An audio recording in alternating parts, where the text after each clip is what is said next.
Hi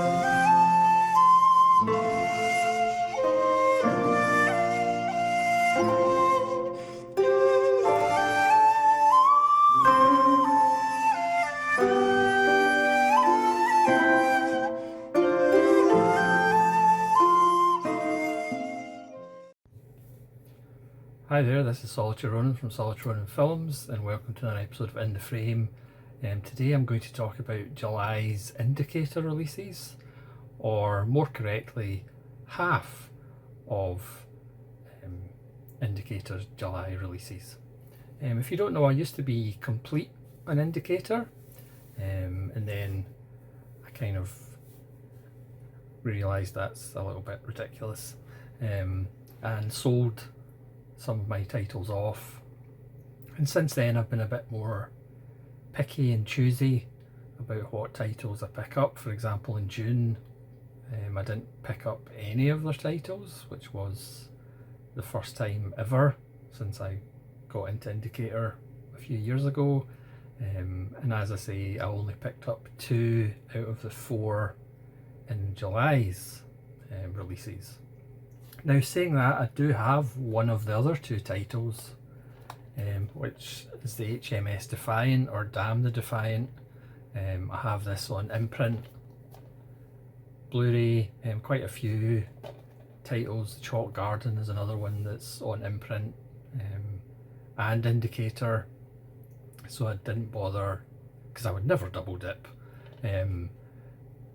HMS Defiant, I mean, this is a fun little film with Alec Guinness, Dirk Bogarde, Anthony Quayle. It's wonderful Sunday afternoon entertainment. I would recommend it for that if you can get it. It was co-written by Nigel Neal of Quatermass fame, so it is a lot of fun. I didn't get Taming of the Shrew with Elizabeth Taylor and Richard Burton, which is also on the imprint label. You can tell me if I'm missing out. So the 2 titles I did get is Spy Number 470. It's hard to believe Indicator's almost up to 500. And that's The Dresser with Albert Finney and Tom Courtenay, based on the play in which Tom Courtenay starred in the same role, produced and directed by Peter Yates. And Spy Number 468 is The Hireling with Robert Shaw and Sarah Miles, which actually won at Cannes in 1973, or it was released in 1973. So we'll start with The Dresser. As I said, this is based on a play.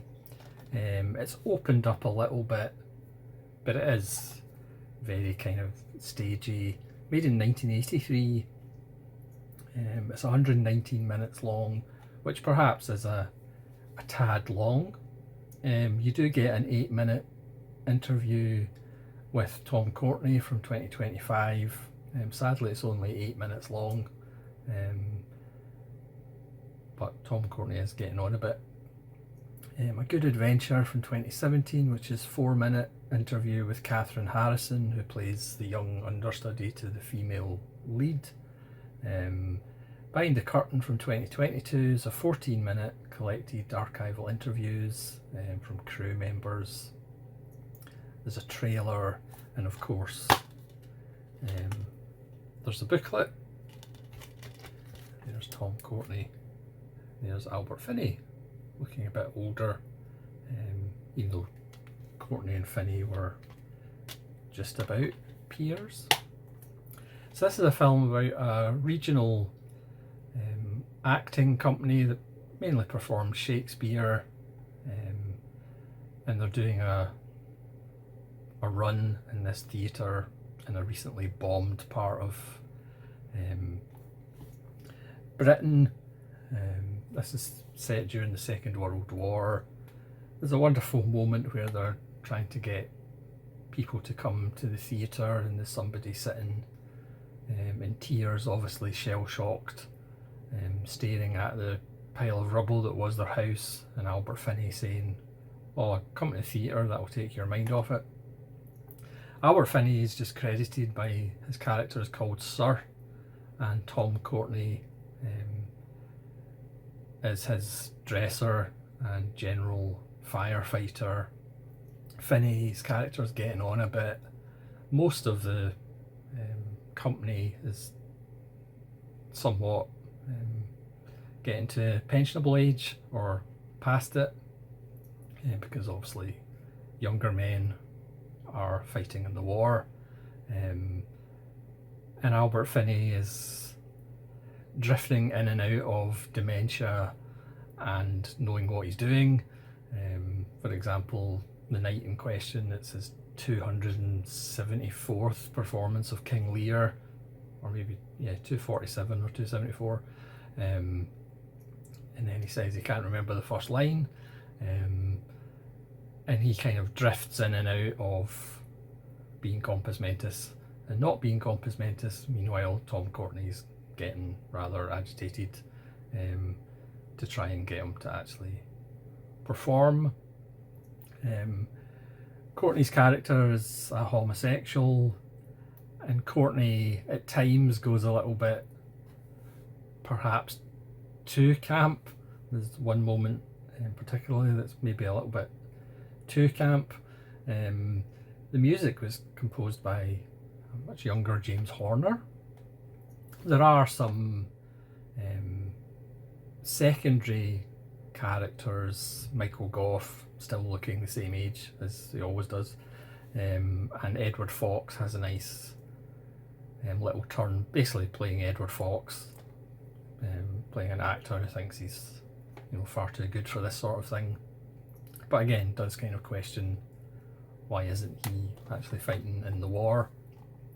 So most of it is behind the scenes, most of it happens in dressing room and corridors of the theatre, but we do see some on stage performance, including a wonderful scene where they're waiting for Albert Finney to turn up on stage, and they're trying to ad lib. Overall, it is one of those films that you're probably not going to watch that often. It's a film that obviously actors, especially those two lead roles, love, because it's essentially a play, so they get lots of monologues. Tom Courtenay's kind of last big monologue is wonderful, which was shot in one shot in one take, first take, I believe. So those actors just absolutely adore, getting basically two-handers. Tom Courtenay got a Golden Globe for his performance, and Albert Finney got a Silver Bear for his performance. They were both nominated for the Oscar but didn't get it. Again, overall it's a little bit overlong. Both actors get to choose scenery, as you would expect in a role like that, but Courtenay does give the more kind of affecting role as he thinks about his future. But overall, it's probably not a film you're going to re-watch that often. Then we come to The Hireling. As I said, it won in Cannes in 1973. Based on a 1957 book, so this was made in 1973. Directed by Alan Bridges, which isn't a name that I really recognised, but looking him up, he did direct quite a few well-known films, none of which I can remember at this point. The screenplay was written by Wolf Mankiewicz, no relation. So in this we got a 2020 interview with Sarah Miles, Ian Hogg, composer Mark Wilkinson, production manager Hugh Harlow, wardrobe mistress Brenda Dabbs, and production accountant Maureen Newman, which is 12 minutes. The Lady and the Chauffeur from 2020, another 12-minute piece on Robert Shaw and Sarah Miles. And then there's a 105-minute interview from the year 2000 with Phyllis Dalton as a costume designer. There's a trailer commentary, and again there's the booklet. There's Robert Shaw looking like a Nazi officer, but he is actually just a chauffeur. It's essentially Driving Miss Daisy before Driving Miss Daisy, but of course it's British, so it's about class. And that's a familiar face as well, playing the local toff, Peter Egan. So yes, it looks like another Nazi performance by Robert Shaw, but it's not actually. So Sarah Miles, we're introduced to her character as she comes out of an institution. She has been depressed since the death of her husband, and they feel it's time for her to go back into the real world, even though she is posh, so exactly how much of the real world is open to question. I believe this is set after the First World War. Mr. Ledbetter, who is Robert Shaw's character,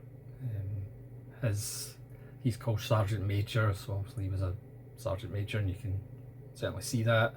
He runs his own chauffeur driving company, even though he only has himself and a mechanic who he treats like a private in the army. And he gets the job, and as Sarah Miles starts off being very fragile, and then slowly, as she's kind of reintroduced to her old life, she kind of becomes more confident, and Robert Shaw takes a liking to her. But remember, this is the class system we're talking about. It's slightly transgressive, because one of the first things that Sarah Miles does is, instead of sitting in the back of the car, she sits next to Robert Shaw. I mean, it's a pretty shocking scene. Forget Last Tango in Paris. Sarah Miles sitting in the front seat next to Robert Shaw's pretty hot stuff. And of course she takes some interest in Robert Shaw's activities. He's a boxing coach, and there's a competition she gets invited to, and Robert Shaw wants her to give out the prizes, and he somehow thinks that, you know, Sarah Miles will actually show an interest in him, even though he initially says he's married with children. But obviously he changes that story because he's not. I mean, it's predictable. You know, it's very much like a sort of adult view of the go-between. You know, there's no child who's the go-between. But it's still that sense of, you know, this is never going to work out. But Robert Shaw's kind of the last person to realise that this is never going to work out. As I said, Peter Egan's very good as the slimy, posh guy, who's pretty much just after Sarah Miles' money. And even though Shaw is very internalised for most of the film, you know there's a Shaw explosion coming, and when it comes, it's wonderful to see. So again, is it a film that I would watch very often? Probably not, but the fact of the matter is, Robert Shaw, because he died so young, you can't get enough Robert Shaw films on Blu-ray. So both those films, I would say, are sale items. I might actually have to reassess my indicator buying, because unless, you know, stuff like the Jean Rollin 4Ks, which hopefully will be continuing, it seems that a lot of these indicator releases are now pretty much, you could probably wait for a sale. They're not really going to sell out. You know, there'll be the odd title that will go pretty quickly, but I think certainly these two, I would probably wait for a sale to pick them up if you're interested, as well as the HMS Defiant or Damn the Defiant. You know, these titles aren't going to sell out. Again, they do 3,000 copies of these. I don't think there's 3,000 people that are going to be in that much of a hurry to buy these at full price, but they're certainly well worth a watch. They're well worth a look. The extras are good. And again, if you're fans of Shaw, Courtney, Miles or Albert Finney, then there's a lot of enjoyment to be had. So thanks so much for watching. Please let me know if you've seen any of Indicator's July releases and what you think of them, and hopefully you'll join me again for more episodes of In the Frame. This is Solitary Ronin from Solitary Ronin Films saying farewell